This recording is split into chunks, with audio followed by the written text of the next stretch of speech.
So a question I get asked a lot is, what is the difference between chronological, kairological, and aionological time?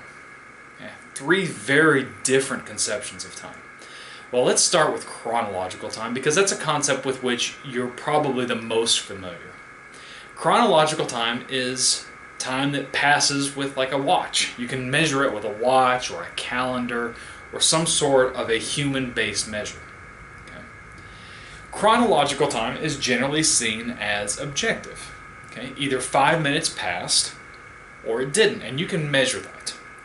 Chronological time is also seen as a type of linear time. It moves, just in one direction, unless you watch Back to the Future and we talk about it going backwards. But outside of the realm of science fiction, we accept that chronological time is forward moving. Okay. Now, its counterpart is what we know as kairological time.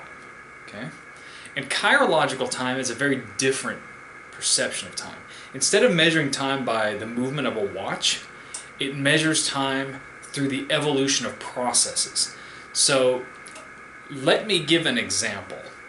Think of cooking an egg, right? Or let's say cooking a meal. I love to cook spaghetti bolognese.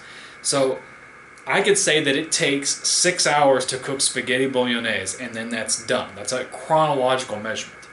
Or I could say kairologically that the spaghetti bolognese is cooked after I've cooked down the meat, I've added the salt and pepper, cooked down the white wine, and cooked down the tomato juice. And we don't know exactly how long that takes chronologically, but that's how long it takes kairologically.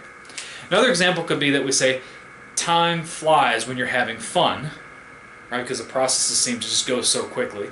Or you could say that a watched pot never boils. Or as one of my students told me one time, he said, Professor, if I only had 5 minutes left to live, I'd spend it in your class because it would seem like an eternity. So kairological time is a qualitative understanding of time. And it's not necessarily even linear, right? You can recreate the past kairologically, and you've probably experienced this before, right? Think about going to like a medieval or Renaissance fair, and you've got people who dress up and pretend they're, in the Middle Ages. Well, that's kind of weird, isn't it? Well, they've recreated kairologically some element of the past. So that's kairological time in action. Okay. Now, the last one is aionological time, and that looks at time as something that's moving in loops or cycles. Okay, so chronological is linear. Kairological just kind of moves all over the place based on processes, and aionological can look in like a spiral, or we can look into loops. And so aionological time basically says that there are certain kinds of processes that repeat over and over and over, and so time moves in this kind of infinite series of loops. You can give an example of, they say history repeats itself, or you could look at the Earth moving around the sun in loops. These are some kind of different examples of aionological time in action. Now, of course, these kinds of time are not exactly mutually exclusive either, right? Because, we talk about chronological time as more of a human construction. It doesn't exist at the cosmic or the microscopic level, right?